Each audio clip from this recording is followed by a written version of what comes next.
Hey, good morning everybody. I know when you're watching this it's evening, but now it's morning. I'm here upstate Connecticut for the final Dyno Tune of Spaceball.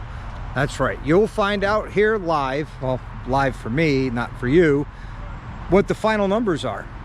And I got myself a good performance tuner that's gonna, get this thing tuned up and running right. Roadie riders came down to hang out with me. We're here in a nice, happy parking lot, as you can see. And the guy's a mobile dyno tuner. I'll turn this around. He works out of a trailer. Say what's up, Roadie! But we got the final dyno tune here. We're gonna get things going, and after when we're done, Roadie and I are gonna go get lunch and hopefully hook up with a lady bike builder. So I'll be reaching out to her shortly and see what she's up to. All right, guys. I got more exciting stuff to come, and oh boy, I can't wait to hear and see these final dyno numbers. And it was a nice ride up this morning.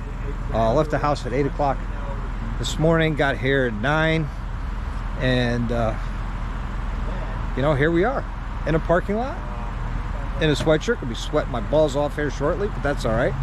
And I'm gonna tell you, Spaceballs is ready to go. It is locked in. As you can see, it's locked in, ready to go. We got everything ready. He's doing his thing, and when we start doing some pulls, a final pull, I'll get that on here, and we'll let everybody know what the final numbers are. All right, more to come. Hang out.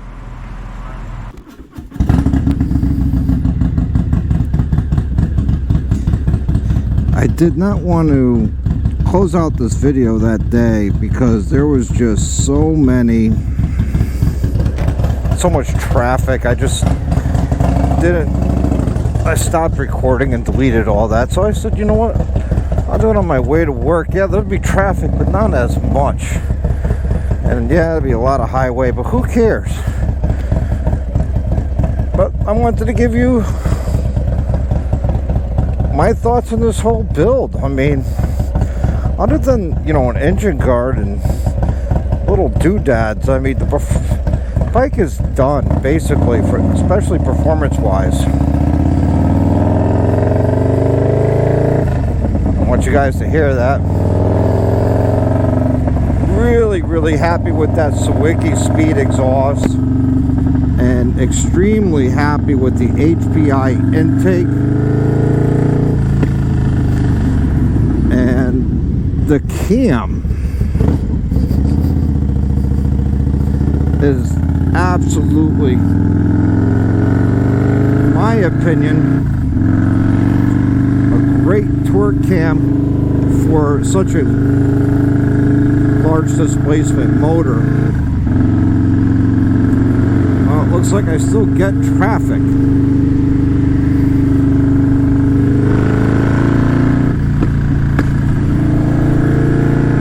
I got a little D-cell pop, but that's okay. I like that.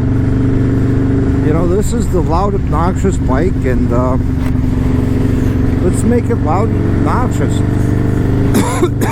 Sorry. A little D-cell pop doesn't hurt. But I'm hoping I get a stretch where I can open this thing up for you. I just filled up with gas. Yeah, that's another thing. If you do something like this, or go into a performance build of any kind, and you're hoping that you'll maintain some fuel efficiency, some fuel economy, I'll be the first to be honest with you. Nope, you will not.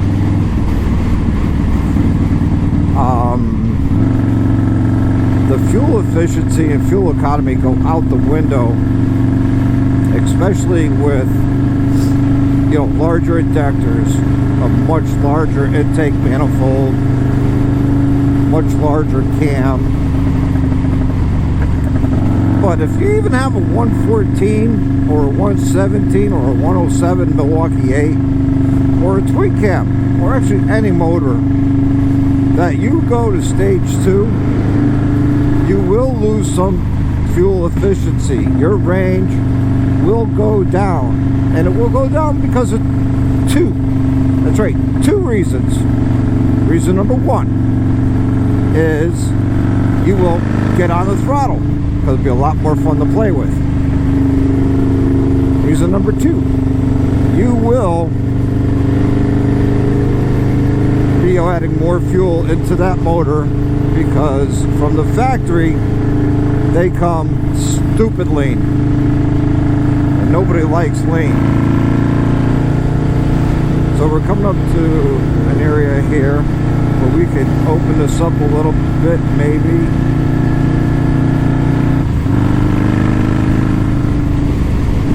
No, not yet. Oh, now we can.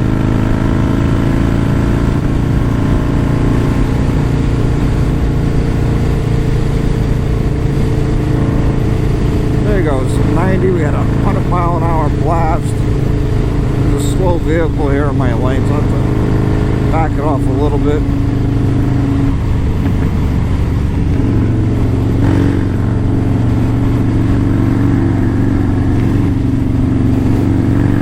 Oh, here we go.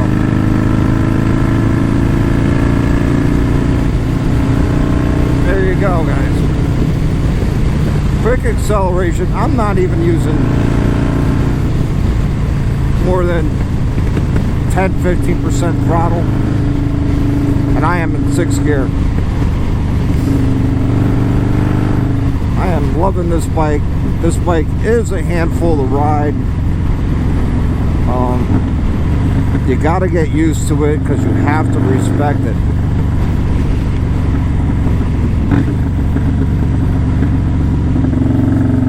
And if you don't respect it, and you will get hurt riding this bike. This thing has so much power and so fast, you can get into a lot of trouble real fast. But, you know, new riders don't tend to go to such big motorcycles. I don't blame them because this needs a lot of skill to ride. Okay, guys, now the big question that everybody's been asking: what are the numbers? What are the numbers? Well, I'll tell you what. I will post a photo here. There you go. I did reach my 150 horsepower goal. If you remember before, the bike was making 140 horse at 160 foot-pounds of torque. That was with the Screaming Eagle 64 millimeter intake throttle body, intake manifold and throttle body, and also the Vance & Hines 2-1-2-1 Pro pipe with the competition baffle. And now with the Wiki Speed exhaust, the 70 millimeter tunnel ram intake from HPI, it is now 153 horse at 164 foot-pounds of torque. And I am extremely excited with the numbers. But numbers are numbers, right? Yes, they are. But for me, when I used to do a build like this, you know, the numbers sort of mattered to me because this is something I created. Yeah, I had a lot of help and insight from, you know, Blockhead Moto and Chris, you know, watching their build of Goldzilla. But I picked the cam. I did not want the same cam they got because they have a horsepower cam, and I'm more a torque junkie than horsepower. And, you know, but I want to get as much horsepower out of this bike as I can and torque. So I feel, you know, 153 horse at a 164 foot-pounds of torque. It's very respectable. And, you know, that's all you need. Really. You know, and thanks to Roadie Riders for coming out and hanging out with me on Monday. And this is why I like the switch power. I can just get on it and go. But again, thanks to Roadie Riders for coming out and hanging out with me Monday. We're getting the Dyno Tune done. And we went to lunch. Roadie, you're an awesome dude to hang out with. If you guys have not seen his channel yet, check Roadie out. I'm going to put a link down in the description of Roadie Riders' YouTube channel. He's an awesome dude. I can't say enough about the guy. You're going to check out Roadie. You know, thank you to Khory. You know, Khory came down and hung out with me doing the motor swap. He was very instrumental in a lot of the removal, installation, and rebuilding of the bike back in March. You know, Roadie came down. He was doing a lot of filming and posting a lot of stuff up while we were doing a live event. And Moto Naga came down just in time for we were almost done and hanging out and having a good time. And you know, I was glad he came down too. You know, and you know, that's all I gotta say is, guys, you know, thank you everybody for all your help. Thank you everybody who, you know, wished me a lot of luck on this project. Again, there's still some small things I gotta do. I got the engine guard coming in. That's coming in. I want to do that. What else do I want to do? I want to do the FXR fairing, or the FXST fairing that Advan Black is developing. So Alan, here's a fun bike that we could showcase your that fairing on when it's available. That was kind of lame, but you know, there's that I want to do. I'm gonna have to get a new back tire soon. Definitely gonna have to get a new back tire. All my powder coating is done. Thank you to Johnny at JRD for all his hard work. I paid for all my powder coating. Oh boy, now we're coming into the traffic of New England. Alright everybody, until the next one, you live the best life you can. Ride often and ride hard. Like and subscribe.